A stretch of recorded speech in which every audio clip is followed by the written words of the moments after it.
कितनी भी विपरीत परिस्थितियां इस देश के अंदर आ जाएं, कितनी भी सांप्रदायिक ताकतें मजबूत हो जाएं, लेकिन माननीय मुलायम सिंह यादव जी का नाम लेकर के, उनके विचार लेकर के हम लोग जिस तरीके से गरीबों के बीच में जाकर के लड़ने का काम करते हैं, ये करते रहेंगे।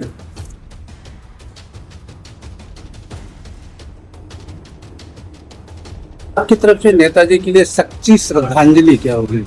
देखिए, नेताजी के लिए सच्ची श्रद्धांजलि तो यही होगी, नेताजी ने जो संघर्ष किया और उत्तर प्रदेश की राजनीति से देश की राजनीति करी, और इस देश के रक्षा मंत्री के रूप में उन्होंने जो काम किया, और वो किसी धर्म का नहीं, विशेष का नहीं, उन सैनिकों का जिसके नाम पर सांप्रदायिक दल बहुत कहते हैं कि सेना के लोग का नाम लेकर के वो राजनीति भी करते हैं, कहीं दीप जलाते हैं, कहीं कुछ करते हैं, लेकिन अगर किसी ने इस देश के लिए सच्चा काम किया तो नाम है माननीय मुलायम सिंह यादव। नेताजी की पुण्यतिथि के अवसर पे आप जनपद वासियों को, अपने कार्यकर्ताओं को क्या संदेश देना चाहते हैं या क्या संकल्प दिलाना चाहते हैं?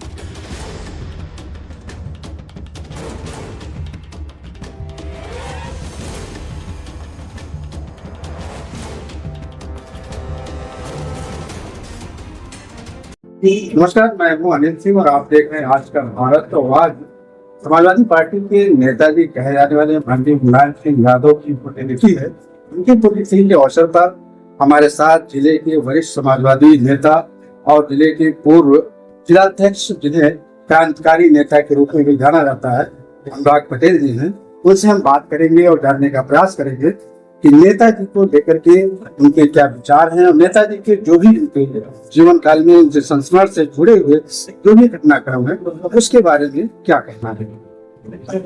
देखिए, आज नेताजी की पुण्यतिथि है, आज हमारे बीच नहीं है, उनके विचार हैं, लेकिन एक भावुक दिन भी है। लेकिन नेताजी सदैव उस हर समाजवादी के दिल में जीवित रहेंगे जिसके अंदर पिछड़ों की, दलितों की, कमजोरों की, अल्पसंख्यकों की, किसानों की, व्यापारियों की, ऐसा कोई वर्ग नहीं होगा जिस वर्ग को छूते ना हो। माननीय मुलायम सिंह यादव जी सदन से लेकर के वो सड़क तक संघर्ष किया, और समाजवादी पार्टी संघर्षों की कोख से ही निकली है। कार्यकर्ताओं पे लाठियां भी चली हैं, गोलियां भी चली, और हम लोग कार्यालय में थे, पार्टी कार्यालय लखनऊ में, तब भी बाहर गोलियां चल रही थी पुलिस की, और समाजवादी नेता और माननीय मुलायम सिंह यादव हम लोगों के साथ थे। उन विपरीत परिस्थितियों में भी हम लोगों ने लड़ना सीखा। उन्होंने बताया कैसे बाहर निकलोगे, महिलाओं के आगे किया, हम लोगों के हाथ बंधवा दिए रुमालों से, उसके बाद निकले। वो साहस और विपरीत परिस्थितियों में कैसे लड़ा जाता है, ये उन्होंने हम लोगों को जो सिखाया है वो आज भी हम लोगों के दिलों में है। और कितनी भी विपरीत परिस्थितियां इस देश के अंदर आ जाएं, कितनी भी सांप्रदायिक ताकतें मजबूत हो जाएं, लेकिन माननीय मुलायम सिंह यादव जी का नाम लेकर के, उनके विचार लेकर के हम लोग जिस तरीके से गरीबों के बीच में जाकर के लड़ने का काम करते हैं, ये करते हैं।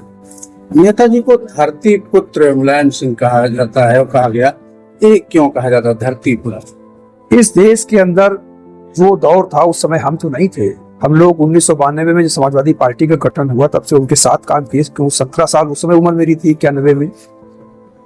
जब वो 77 में लोहिया जी के साथ काम किए, डॉक्टर राम मनोहर लोहिया जी के साथ में, उस समय वो साइकिल से चल करके काम करते थे। ऐसे गांव से जो बहुत पिछड़ा दलित बीहड़ था, वहां से निकल करके वो इस राजनीति में आए थे। राजनीति में आने के बाद उनको एक एक व्यक्ति के बारे में, गांव के बारे में, क्षेत्र के बारे में, प्रदेश के बारे में, गरीब किसान के बारे में उनको पता था। धरती से जुड़े व्यक्ति थे, इसलिए उनको धरती पुत्र कहते।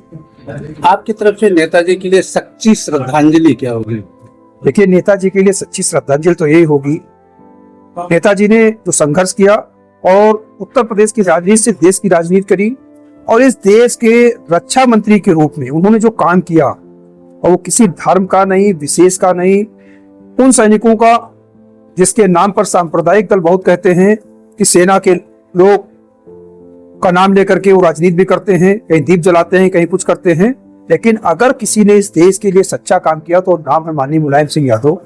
कि जब सैनिकों के पार्थिव शरीर जब शहीद होते थे तो उनकी उसी सीमा पर उनके धर्म के अनुसार अंतिम संस्कार किया जाता था।